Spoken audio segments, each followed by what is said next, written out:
اب جو اصل ہے، بچہ جیسے ہی بولنے کے قابل ہوا اسے سب سے پہلے لا الہ الا اللہ سکھائے۔ یہاں اب ماحول ایسا ہے کہ گانا بج رہا ہے اور بچے سے کہہ رہے ہیں ڈانس کر کے دکھا بیٹا، ڈانس کر کے دکھا۔ وہ بچہ گانے کی آواز پر تھرکتا ہے، ڈانس کرتا ہے، اور لوگ اس کو فخر میں دوسروں کو دکھاتے، آؤ ہمارا بچہ دیکھو ڈانس کر رہا ہے۔ تمہیں معلوم نہیں اس بچے کے پیچھے پیچھے شیطان بھی رقص کرتا ہے۔ جیسے ہی کوئی ڈانس کرتا ہے، بزرگوں نے فرمایا شیطان اس کے ساتھ چمٹ کر کے اس کے جسم کے ساتھ ناچتا ہے، ڈانس کرتا ہے۔ تم اپنے بچوں کو شیطان کی گود میں ڈال کر ہنس رہے ہو، اور پھر پہلے جملے بچوں کو کیا سکھائے جاتے ہیں؟ اس کو گالی دے دے بیٹا، اس کو گالی دے دے۔ گالی اگر بچہ دے دیتا ہے تو ان کو لگتا ہے مصری کی ڈلی ہے۔ میرے عزیزو، اخلاق کی تباہی و بربادی ہم نے بچپن سے شروع کر دی۔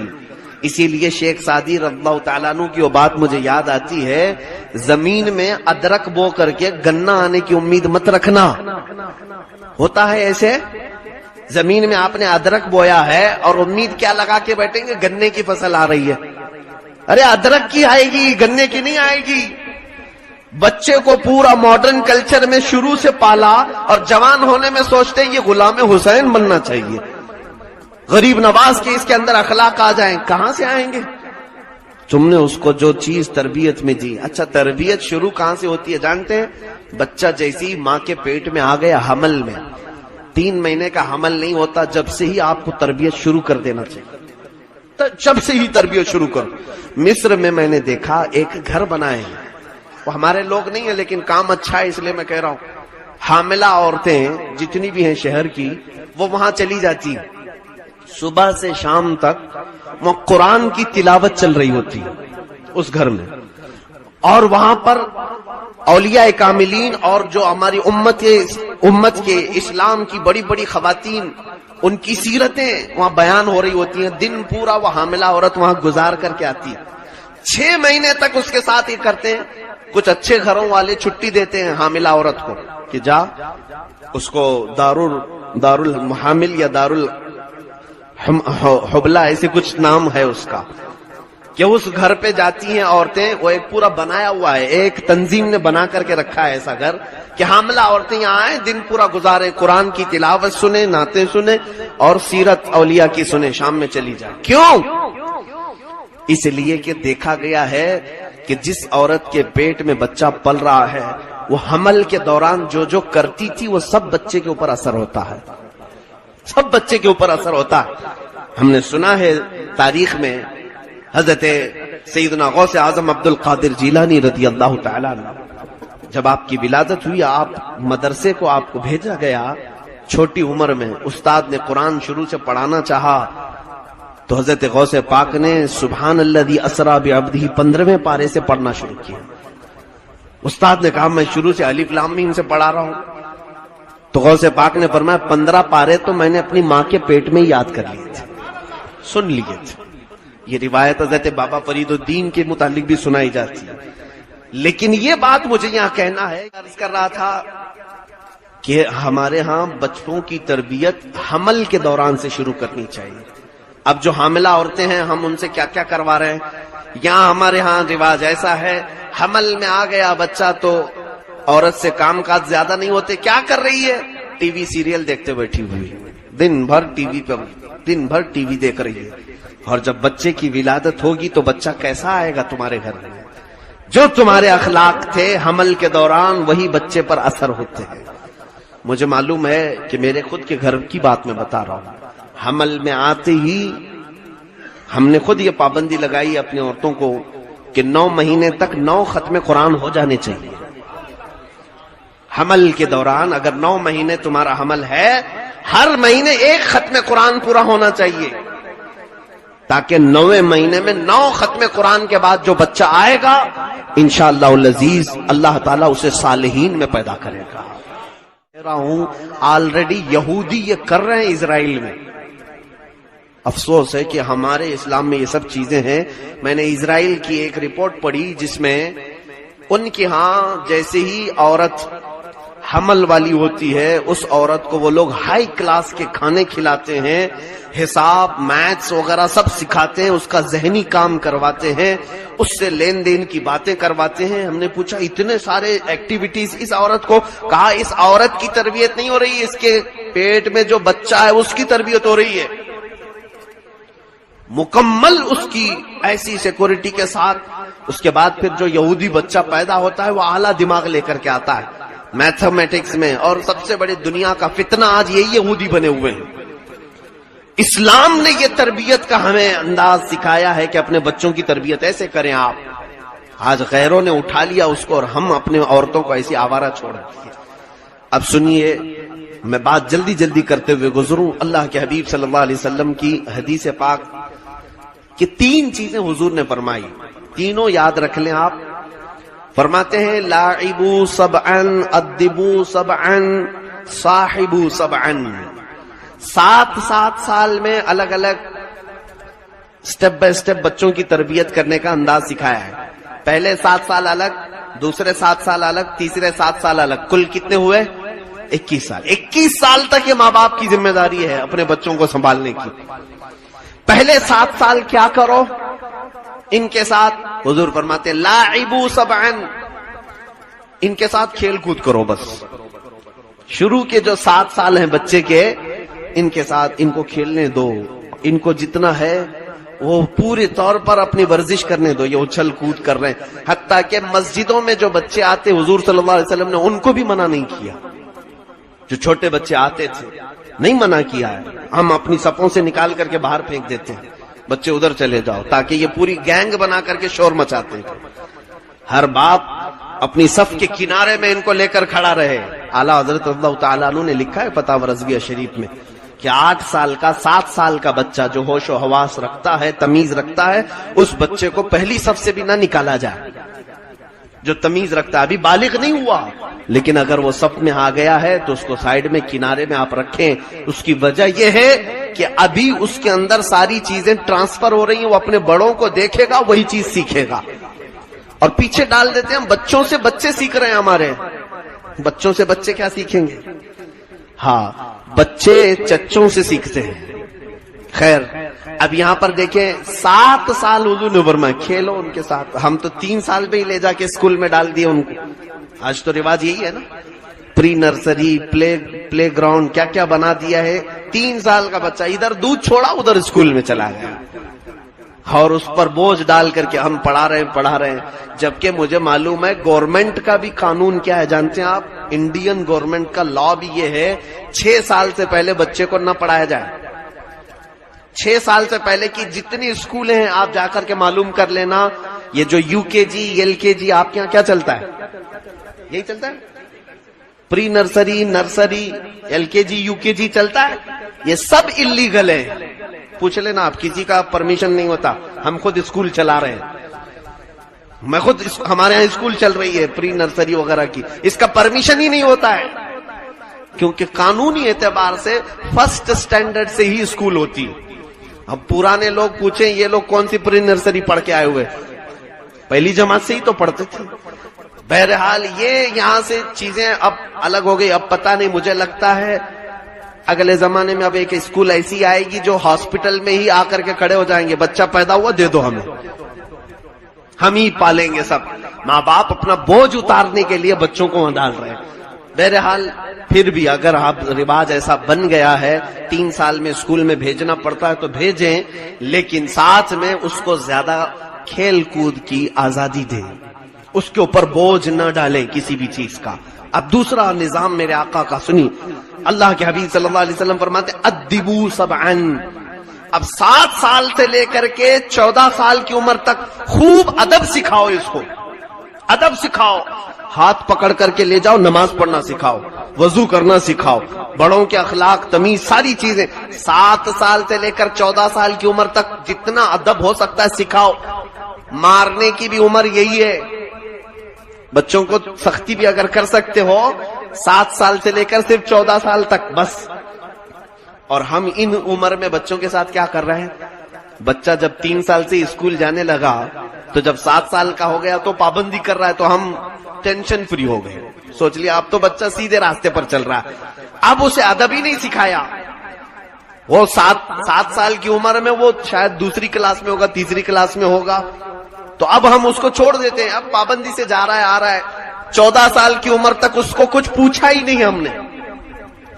اب 14 سال کی عمر کے بعد بچہ 10ویں میں جب جانے لگتا ہے, 16 سال کی عمر آتی ہے, جب وہ ہمارے ہاتھ سے نکلتا ہے. کیوں نکلتا ہے وہ بھی سن لیجئے آپ. اب حضور کا نظام کیا ہے, توجہ ہے نا آپ کی. شروع کے 7 سال اسے کھیل کود کے لیے چھوڑو, دوسرے 7 سال اسے خوب ادب سکھاؤ. اب میرے آقا فرما تیسرے 7 سال صاحبو سبعن, 14 سال کی عمر سے لے کر 21 سال کی عمر تک ہر ماں اپنے بچوں کے ساتھ دوستی کرے, دوست بن جاؤ ان کے, بالکل بے تکلف دوست, کہ تمہارا بچہ ہر چیز تمہارے ساتھ شیئر کرنے لگے. لیکن ہم نے الٹا کر دیا. جیسے ہی بچہ 14 سال کا ہوا, ماں باپ اب اس کو آنکھ دکھانا شروع کر دیا, کان پکڑنا, مارنا شروع کیا. بچہ ہم سے دور ہونے لگ گیا, دور ہوتا رہا. ماں باپ کا ڈر آیا, ارے باپ سے یہ نہیں بات کر سکتا, میں ماں سے یہ نہیں بات کر سکتا. اب وہ کس سے بات کر سکتا ہے؟ اوباش بدماش قسم کے دوستوں سے بات کرتا ہے. پھر اس کو دوست اچھے لگنے لگتے ہیں جو راتوں میں اس کو لے جاتے ہیں, راز کی باتیں بتاتے ہیں. ابھی وہ بالغ ہو رہا ہوتا ہے, نئی جوانی آ رہی ہوتی ہے, وہ شرماتا ہے کہ اپنے اندر کچھ نئی تبدیلیاں آ رہی ہیں, میں کس سے شیئر کروں. ماں باپ تو ڈرا کر کے رکھے ہوئے, آنکھ دکھاتے ہیں, 14 سال کی عمر میں مارتے ہیں. تو وہ جاتا ہے بدماش قسم کے دوستوں سے, کہتا ہے میرے ساتھ ایسا ہو رہا ہے, کیا کیا جائے. وہ جو بدماش دوست ہیں اس کے ذہن میں پراگندگی ڈالنا شروع کرتے ہیں, اب تجھے یہ کرنا چاہیے. عورتوں کا دل دادا بناتے ہیں, گندے قسم کے اخلاق اسے سکھاتے ہیں, ہر بری لذت حاصل کرنے کے طریقے اسے سکھا دیتے ہیں. میرے عزیزو, کاش اگر ماں باپ دوست ہوتے 14 سال سے 21 سال کی عمر میں. ہم نے دیکھا ہے جو ماں باپ اپنے بچوں کے ساتھ ہر چیز شیئر کرتے ہیں, وہ بچے بھی دوستوں سے شیئر نہیں کرتے, اپنے ماں باپ سے ہی شیئر کرتے ہیں. وہ آ کر کے اپنے ماں باپ کو بتاتے ہیں, پھر ماں باپ ان کے ساتھ اچھی تربیت کرتے ہیں. یہ نظام مصطفیٰ کریم صلی اللہ تعالی علیہ وسلم کا ہے. بہرحال میں یہاں پر گفتگو کو سمیٹتے ہوئے 2 اولیاء کاملین کی بات عرض کرتا ہوں. بچوں کو اگر کچھ بنانا ہے تو کچھ قربانی بھی دینی پڑے گی. ظاہر سی بات ہے, شاعر نے کہا ہے کہ یہ بڑی مشکل سے ہوتا ہے چمن میں دیدہ ور پیدا ہے. یعنی اگر چمن میں کوئی چیز پیدا کرنا ہے تو بہت مشکل ہے کہ دانا خاک میں مل کر گل و گلزار بنتا ہے. ایک بیج لے لو آپ گلاب کا, ہتھیلی میں رکھو اس کو اور کہو گلاب ہو جائے, گلاب ہو جائے, گلاب ہو جائے, ہوگا گلاب؟ نہیں. اس بیج کو لے جاؤ, کیچڑ میں ڈالو, اس کو کیچڑ میں ڈال دیا, زمین میں مٹی میں ڈال دیا, دوسرے ہی دن دیکھیں پودا اگایا. پھر تھوڑے دن کے بعد دیکھا اس میں پھول بھی کھلایا. اگر کوئی یہ سوچے یہ میرا بیج ہے, میں نے 50 روپے کا خریدا, اس کو میں مٹی میں نہیں ڈالوں گا, تو پھر تو وہ ہتھیلی پر ہی رہ جائے گا, گلاب کبھی نہیں بنے گا. تم اگر اپنے بچوں کو یہ چاہتے ہو میں ہتھیلی میں ہی لے کر کے چلوں گا, اسے کوئی مصیبت نہیں آنا چاہیے, تو وہ بیج کا بیج ہی رہ جائے گا, گلاب کبھی نہیں بنے گا. اس کو سختیوں کا اور مصیبتوں کا ہنر سکھانا پڑے گا. جانتے ہیں آپ, ایک کوا بھی اپنے بچے کو گھونسلے سے اڑنا سکھاتا ہے تو یہ نہیں ہے کہ اس کے نیچے اپنے چونچ کو رکھ کر کے اٹھاتا ہے کوا اور اپنے گھونسلے سے چونچ سے اٹھا کر باہر پھینک دیتا ہے. کوی اپنے بچے کو, چھوٹے سے بچے کو اٹھا کر باہر پھینکتی ہے, بچہ نیچے گرتا ہے, تھوڑی دیر کے بعد وہ کوی خود بھی نیچے آتی ہے اور اسے چونچ سے دھکا مارتی, دھیرے دھیرے اوپر چلاتا ہے, چلاتے چلاتے اڑنا سیکھ جاتا ہے.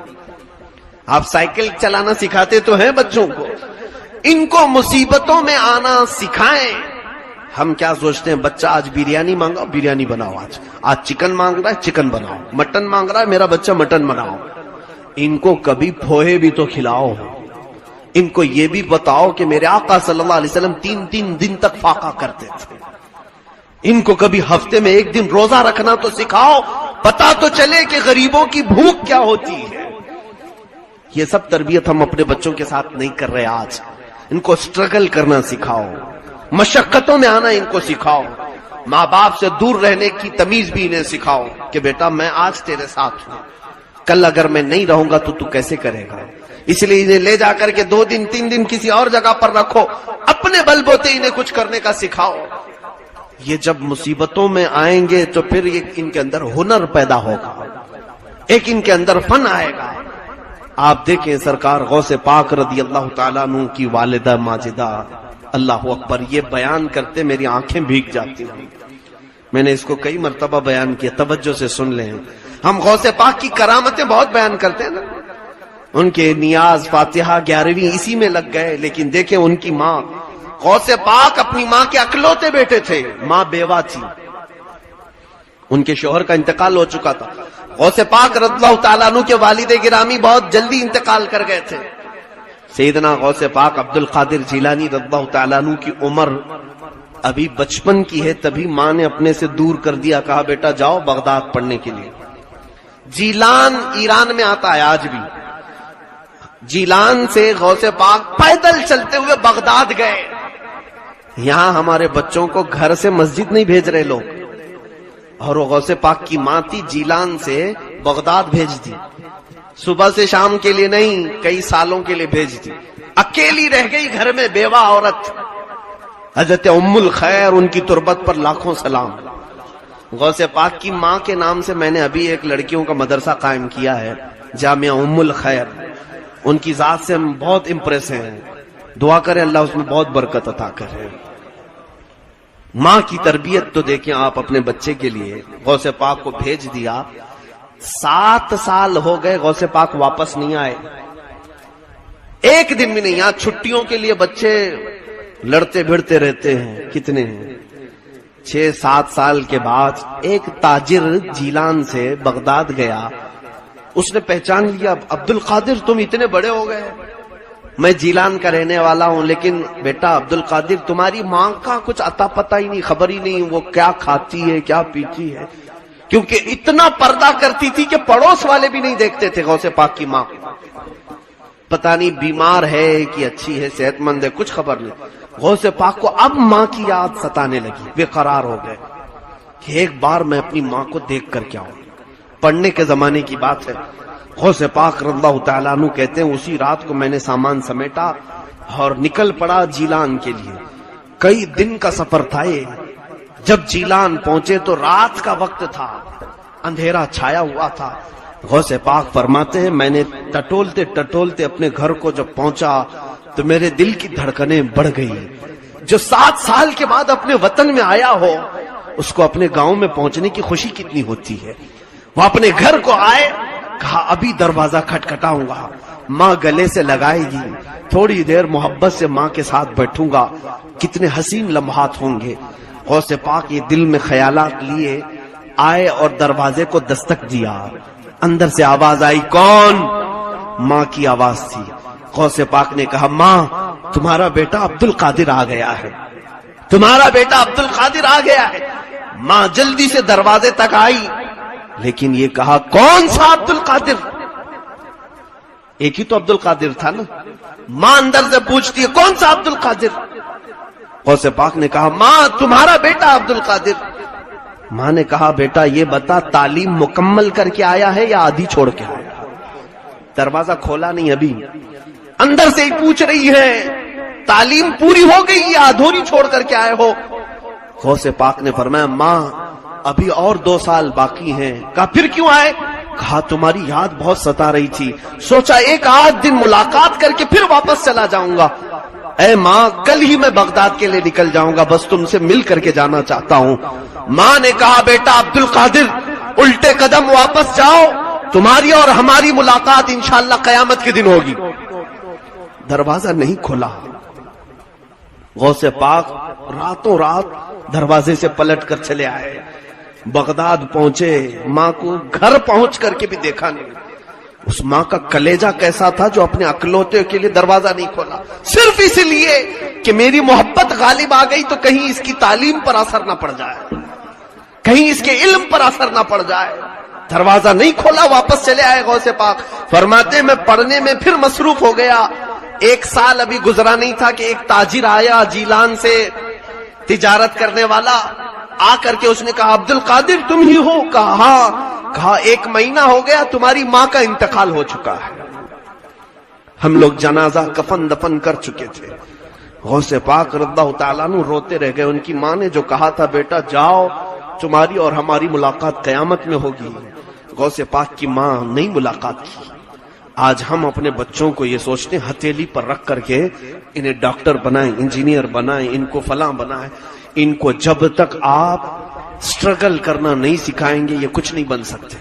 آرام طبیعت میں رہنا ان کو سکھا، جو مانگا دلا دیا، گاڑی دلایا، موبائل دلایا، سب چیزیں. پھر آپ چاہتے ہیں کہ یہ ہیرا بن جائے. حضرت بایزید بستامی کی ماں نے بھی ایسی کیا تھا. وہ بھی اکلوتے بیٹے تھے. بایزید بستامی کی ماں استاد کے پاس لا کر کے دی، کہا کہ اس کو پڑھائیے، لیکن ایسا ہی کہ بچہ میرے بغیر سوتا نہیں ہے، کیا کروں، میرا اکلوتا بیٹا ہے سوتا نہیں. استاد نے کہا وہ میں نپٹ لوں گا، تم جاؤ گھر. وہ لے کر کے پڑھانے لگے. بایزید بستامی دوسرے ہی دن سے شروع کر دیے، ماں ماں ماں. بچہ اکلوتا بچہ اپنی ماں کو. استاد نے سختی سے رکھا کہ نہیں. یہاں تک کہ 10 دن گزر گئے. کہا ایک بار مجھے جانے دو، اب میں بھاگوں گا نہیں مدرسے سے، مجھے صرف شام میں جانے دو اور صبح واپس میں پھر مدرسے آؤں گا. استاد نے ٹالنے کے لیے کیا کیا معلوم ہے؟ روزانہ وہ آدھا صفحہ سبق سناتے تھے یا 1 صفحہ. کہا 4 صفحے سبق سنائے گا تو چھٹی دوں گا. استاد کو معلوم تھا کہ 4 صفحے سنانے میں اس کو تو ٹائم لگ جائے گا، ٹل جائے گا معاملہ. لیکن جس کی ہاں طلب بڑھ جاتی ہے تو وہ ہر مشکل کر لیتا حل. بایزید بستامی کہتے ہیں صبح سے دوپہر تک، دوپہر سے شام تک بیٹھا، 4 صفحے پورے یاد ہو گئے قرآن پاک کے. آ کر کے استاد کو سنا دیا. استاد ٹینشن میں آ گئے کہ اس کو تو میں نے ٹالنے کے لیے کہا تھا، یہ بچے نے تو پورا کر لیا. اب وعدے کے مطابق کہا لیکن ٹھیک ہے جاؤ، چھٹی دے رہا ہوں، صبح تک حاضر ہو جانا. شام میں اچھلتے کودتے اپنے گھر گئے. بایزید بستامی اپنے دروازے کو دستک دیتے ہیں. ان کی ماں پوچھتی ہے کون؟ کہا بایزید. کہا میں نہیں پہچانتی کسی بایزید کو. اندر سے ماں کہہ رہی ہے میں نہیں پہچانتی کسی بایزید کو. کہا ماں میں تمہارا بیٹا یہ بایزید. ماں نے اندر سے کہا میرے پاس ایک ہی بیٹا تھا بایزید، میں نے وہ اللہ کے ہاتھ میں بیچ دیا، میں نے وہ اللہ کے لیے دے دیا، میرے پاس اب کوئی بایزید نہیں ہے. حضرت بایزید بھی واپس الٹے قدم آ گئے. یہ ہے ہمارے اولیاء کاملین کی مائیں جو تربیت ان پر کی تھی. عزیزان گرامی، ویسے بات کرنے کے لیے بہت لمبی طویل گفتگو چلی جائے گی. محفل کا یہ جو سناٹا ہے جو آپ توجہ سے سن رہے ہیں، مجھے اس بات کا احساس ہے کہ آپ بریلی شہر میں ہیں. میں بچوں سے گزارش کروں گا، اے نونہالو، اگلا جو زمانہ آ رہا ہے، تم سے جو ننھے بچے ہیں وہ تمہارے اخلاق دیکھ کر کے سیکھیں گے. آج تم جو بے حیا بن جاؤ گے تو پھر ان بچوں کے کردار میں جو بگاڑ آئے گی، یاد رکھنا قیامت کے دن تمہاری بھی پکڑ ہوگی. اللہ کے حبیب صلی اللہ علیہ وسلم اگر سوال کریں کہ تو میری امت میں سے تھا اور تو نے میری امت کے کتنے بچوں کا آوارہ کیا، کتنے بچوں کو بگاڑا، کیا جواب دو گے؟ حضور کی امت کی اصلاح کی سوچو، ہر بچے کی تربیت کی سوچو. آپ یہ سوچو کہ ہمارے آس پاس کوئی خراب ماحول نہ آنے پائے. میں نے سنا ہے اب نوجوان نسل بالکل ماڈرن کلچر کو پسند کر رہی ہے.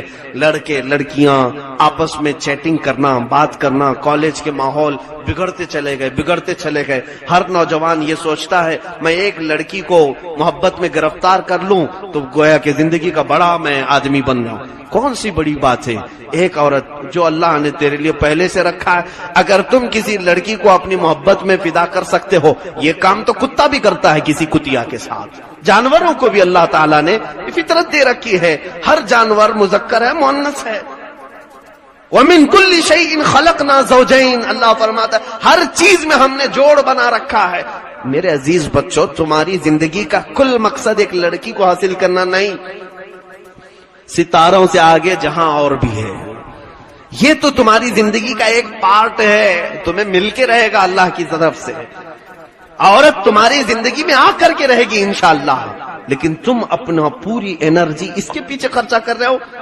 کاش تم اللہ اور اس کے رسول کے اس دین کے لیے تھوڑا وقت قربان کرتے.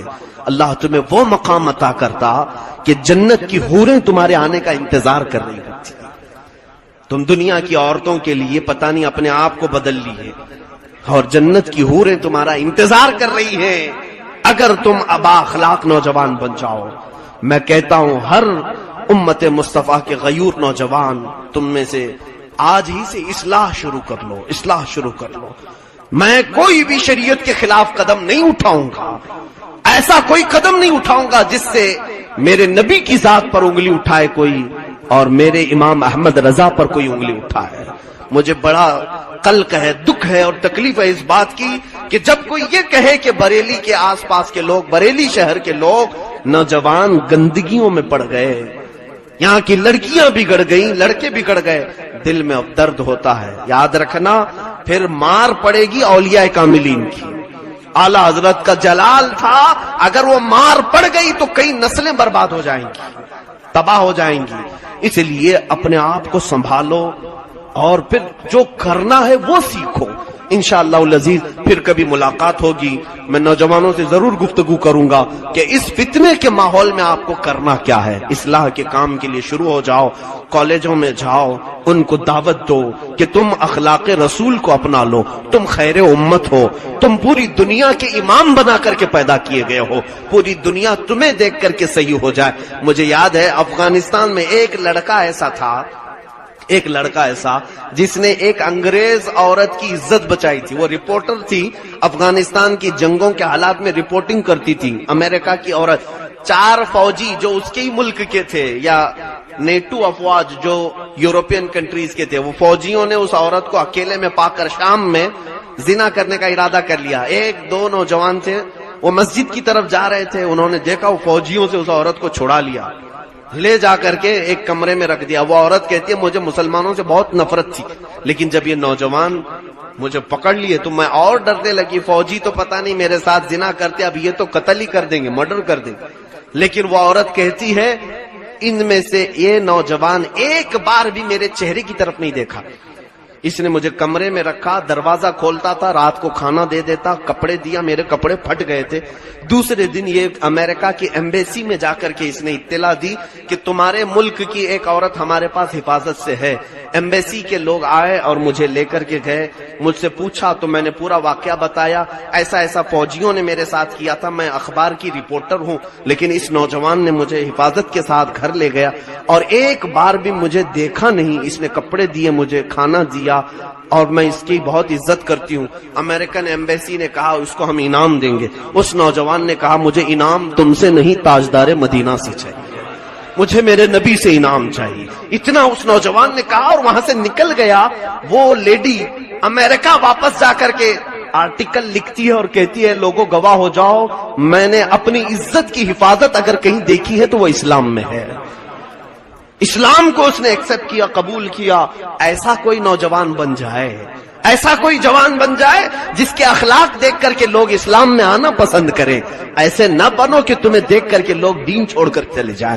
اللہ رب العزت کہنے سننے سے زیادہ عمل کی توفیق عطا فرمائے، جو کہا اس پر ہم سب کو عمل کی توفیق عطا فرمائے۔ اے کریم خدا اس پوری بستی کو شاد و آباد فرما، یہاں کے ہر گھر کو سنت رسول کی بہاریں عطا فرما، ان کے ہر اولاد کو مولا قیامت تک عاشقان مصطفیٰ پیدا فرما، ان کی نسلوں کو گستاخان رسول سے بچا لے، اخلاق کی بگاڑ سے بچا لے۔ اے رب ذوالجلال یہ خوش عقیدہ سنی مسلمان جس طرح اعلی حضرت کی محبت میں فدا ہیں، قیامت کے دن بھی مولا ہم سب کو اعلی حضرت کے ساتھ حشر فرما، لواء الحمد میں ہم سب کو جمع فرما۔ وصلی اللہ تعالی علی خیر خلق محمد وآلہ وصحبہ اجمعین، وآخر دعوانا الحمد للہ رب العالمین۔ فوراً